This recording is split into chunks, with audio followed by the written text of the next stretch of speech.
একটা হাত ঠিকমতো ধরতে পারোস না, আবার স্বপ্ন আসে প্রতিশোধ না নিয়ে যুদ্ধের ময়দান ছাড়বো না। ব্যবসায়িক সাফল্যের পাশাপাশি যে কোনো সম্মাননা যেন কাজের স্পৃহা আরো বাড়িয়ে দেয় তারকাদের। প্রতি বছর কাজের স্বীকৃতি হিসেবে পুরস্কার প্রদান করা হয় তাদের। সেই ধারাবাহিকতায় সিনেমার সর্বোচ্চ রাষ্ট্রীয় সম্মান জাতীয় চলচ্চিত্র পুরস্কার ঘোষণা করেছে অন্তর্বর্তীকালীন সরকার। বৃহস্পতিবার তথ্য ও সম্প্রচার মন্ত্রণালয়ের এক প্রজ্ঞাপনে ২৮টি ক্ষেত্রে বিশেষ অবদানের জন্য মোট ৩০ জন শিল্পী ও কুশলীকে এই পুরস্কারের জন্য মনোনীত করে।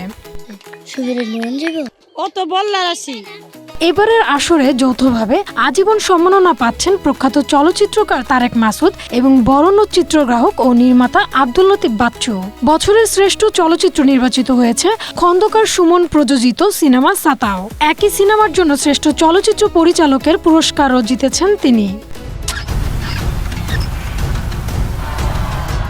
এদিকে প্রথম সিনেমা দিয়ে বাজিমাত করেছেন আফরান নিশো। সুড়ঙ্গ সিনেমায় অভিনয়ের জন্য শ্রেষ্ঠ অভিনেতার পুরস্কার পাচ্ছেন তিনি।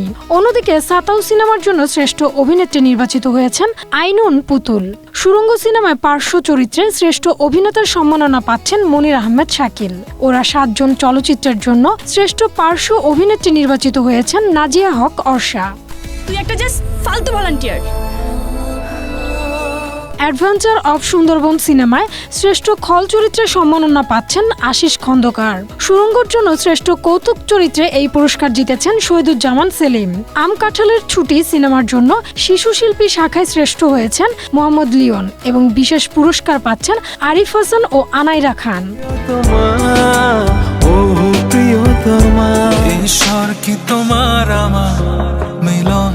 সঙ্গীতে ও প্রিয়তমা গানের জন্য সেরা গায়ক বালাম এবং সুরঙ্গের জন্য সেরা গায়িকা নির্বাচিত হয়েছেন অবন্তী সিথি।